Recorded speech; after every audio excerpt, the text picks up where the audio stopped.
আসসালামু আলাইকুম রহমতুল্লাহি ওয়া বারাকাতুহু। এবিসি আইটি পার্কের পক্ষ থেকে সবাইকে জানাই স্বাগতম। তো গত ভিডিওতে আমরা জেনেছিলাম যে ওয়েবসাইট কি এবং ওয়েবসাইট তৈরি করতে গেলে কোন কোন বিষয়ের প্রয়োজন হয়। তো প্রধানত যে দুটো বিষয়ের প্রয়োজন হয়, একটা হচ্ছে ডোমেইন আর একটা হচ্ছে হোস্টিং। তো আজকের ভিডিওতে আমরা জানার চেষ্টা করব যে ডোমেইন কি এবং হোস্টিং কি। তো সিম্পল ভাবে আমি যদি বলতে চাই, ডোমেইন হলো আপনার ওয়েবসাইটের অ্যাড্রেস, অর্থাৎ আপনি যে অ্যাড্রেসটা লিখে ওয়েবসাইটে ভিজিট করবেন সেটা হলো আপনার ডোমেইন। এই ডোমেইনটাকে বিভিন্ন নামে ডাকা হয়, যেমন হচ্ছে ডোমেইন নেম, ওয়েবসাইট লিঙ্ক বা ওয়েবসাইট ডোমেইন। বিভিন্ন জন বিভিন্ন নামে আসলে ডেকে থাকে। তো এটার আসলে মেন যে নাম সেটা হচ্ছে ডোমেইন। তো আমরা বুঝতে পারলাম যে আমাদের ওয়েবসাইটের যে অ্যাড্রেস সেটাই হচ্ছে আমাদের ডোমেইন নেম, অর্থাৎ যেটা আমরা ব্রাউজারে লিখি, যেমন www.abcitpark.com। এই যে abcitpark.com এটাকেই হচ্ছে ডোমেইন নেম বলা হয়। তো ডোমেইনের আমি যদি আরো কিছু এক্সাম্পল দেখাইতে চাই, তাহলে আপনারা দেখতে পাচ্ছেন যে ডোমেইন এক্সাম্পল যদি বলতে চাই, abcitpark.com, wordpress.org, banglalink.net, apollo.io, btcl.com.bd, news.com.au।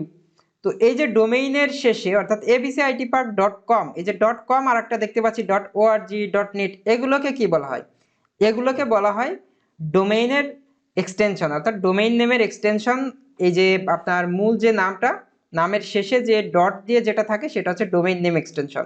এরকম অনেক এক্সটেনশন আছে। আমি যদি আরো কিছু এক্সাম্পল আপনাদেরকে দেখাইতে চাই, তাহলে দেখতে পারবেন যে .com, .net, .org, .xyz, .me, .shop, .ai, .pro, .tech, .vip, এরকম অনেক আসলে এক্সটেনশন আছে।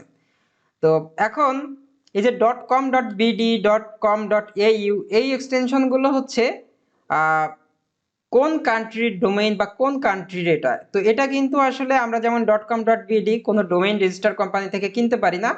এটা বাংলাদেশের গভর্নমেন্ট কর্তৃক যে বিটিসিএল যেটা আছে সেখান থেকে কিন্তু আমাদের এই .bd ডোমেইনটা কিনতে হয়। তো তো এই যে দেশের আসলে লাস্টে যেটা আছে ডট দিয়ে দেশের যে একটা কোড যেটা লেখা হয়, এটা হচ্ছে বোঝায় যে ওই দেশেরই স্পেসিফিক একটা ডোমেইন। তো ডোমেইন নেম আপনি চাইলে বাংলাদেশের যে কোনো রিনাউন্ড কোম্পানি থেকে রেজিস্টার করতে পারেন, অথবা বাইরের থেকেও আপনি করতে পারেন, নেমচিপ, গোডাডি, এইসব জনপ্রিয় আর কি কোম্পানি থেকে। এটার দাম দেখা গেল $10, $12, $14 এরকম হয়ে থাকে। বাংলাদেশি টাকায় বিভিন্ন সময় বিভিন্ন অফারে 850, 950 বা 1450, 1150 এরকম প্রাইসে আসলে আপনি পাবেন। তবে সর্বাধিক জনপ্রিয় যেটা সেটা হচ্ছে .com। আমি এটার প্রাইস বললাম। .xyz এটার দাম অনেক কম হয়। আবার অনেক ডোমেইন এক্সটেনশন আছে যেগুলো যদি আপনি কিনতে চান তাহলে সেগুলোর প্রাইস অনেক বেশি, $40-50 এরকম চার্জ করে থাকে। এটা প্রত্যেক বছরে আপনাকে রিনিউ করে নিতে হয়।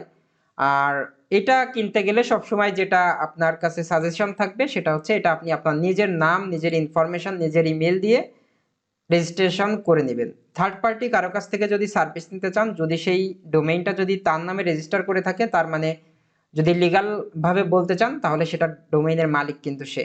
আমরা অনেকেই না বোঝার কারণে থার্ড পার্টি কারো কাছ থেকে যখন সার্ভিস নিতে চাই বা কোনো এজেন্সির কাছ থেকে সার্ভিস নিতে চাই, তখন কিন্তু আমরা বলি যে আপনি কিনে দেন, আমি টাকা সেন্ড করে দিচ্ছি। সে তার নিজের নামে কিনে থাকে, পরবর্তীতে কিন্তু ওই ডোমেইনটার মালিক সেই হয়ে যায় এবং পরবর্তীতে আপনি চাইলেও অনেক সময় তারা কিন্তু আপনাকে ওই ডোমেইনটার ব্যাক করে না। তো এটা অবশ্যই আসলে আমাদের অনেকের ভুল হয় না জানার ফলে।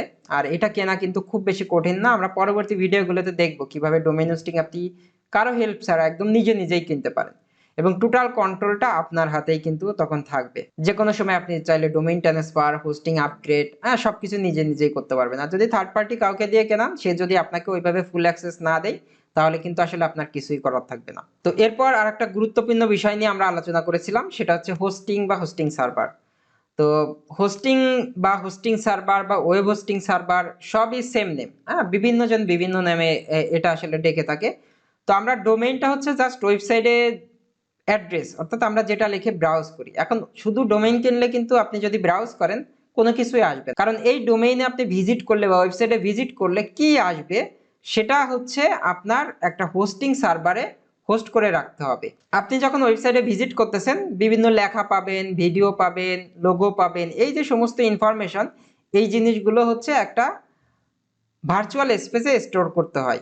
তো সেই স্টোরেজ যেটা আপনি স্পেস কিনবেন ভার্চুয়ালি, সেটা হচ্ছে আপনার হোস্টিং সার্ভার বা ওয়েব হোস্টিং সার্ভার বা সার্ভার যেটাই বলেন না কেন। এখন এই হোস্টিং সার্ভারের মধ্যে আবার অনেক প্রকারভেদ আছে, যেমন শেয়ার্ড হোস্টিং সার্ভার, তারপরে ভিপিএস হোস্টিং, তারপর ক্লাউড হোস্টিং, ডেডিকেটেড সার্ভার।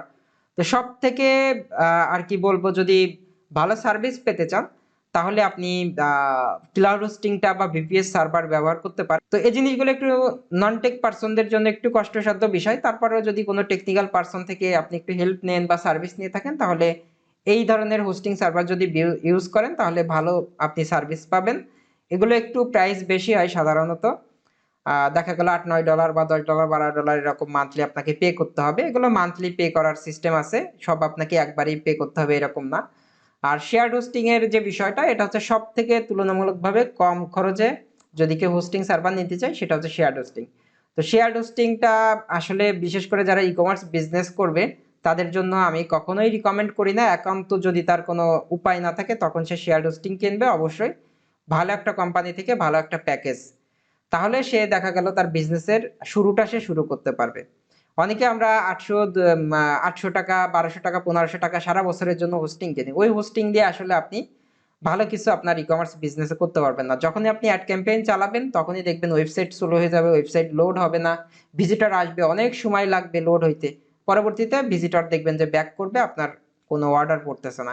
তো এই যে বিষয়গুলো খুবই গুরুত্বপূর্ণ বিষয়, অনেক নন টেক পার্সন আছে যারা আসলে এই বিষয়গুলো সম্পর্কে জানে না। না জানার দরুন হচ্ছে এই হোস্টিং, ডোমেইন হোস্টিং আসলে সঠিক জায়গা থেকে কিনতে পারে না, বা অন্যকে দিয়ে কেনায়, যার ফলে তার কাছে টোটাল অ্যাক্সেসটা থাকে না, কন্ট্রোল পাওয়ারটা থাকে না। আবার এই যে কম দামি হোস্টিং কেনার ফলে সে মনে করে যে অনেক ভালো কিছু পাচ্ছে, অনেক কম দামে দিয়েছে, বাট অ্যাট দ্য এন্ড আসলে সে যখন বিজনেসে নামে তখন দেখা যায় যে ওই হোস্টিংটা আসলে তার কোনো কাজেই আসতেছে না। তাকে ভালো সার্ভিস পেতে হলে অবশ্যই বা ভালো একটা হোস্টিং সার্ভারে তাকে আপগ্রেড করতে হবে। তো এই যে VPS hosting, shared hosting, cloud hosting, এই জিনিসগুলো কিভাবে কাজ করে, এই জিনিসগুলোর উপর আমাদের বিস্তারিত ভিডিও আছে আমাদের ল্যান্ডিং পেজ ডিজাইন ও ফেসবুক অ্যাডস বেসিক কোর্সে। সেখানে আসলে এই বিষয়গুলো নিয়ে ডিপ ডাউনে গিয়ে বোঝানো হয়েছে। এই ভিডিওগুলো যদি কেউ দেখে তাহলে মোটামুটি একটু ধারণা পাবে।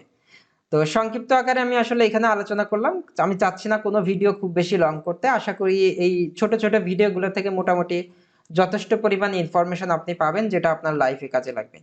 তো ভিডিওটা যদি ভালো লাগে তাহলে অবশ্যই আপনি কমেন্ট বক্সে কমেন্ট করে জানাবেন এবং লাইক কমেন্ট দিয়ে একটু উৎসাহ প্রদান করবেন। তো ইনশাল্লাহ নেক্সট দিন আমরা আরো একটা নতুন ভিডিও নিয়ে হাজির হব। সে পর্যন্ত আল্লাহ সবাইকে ভালো রাখুক। আল্লাহ হাফেজ।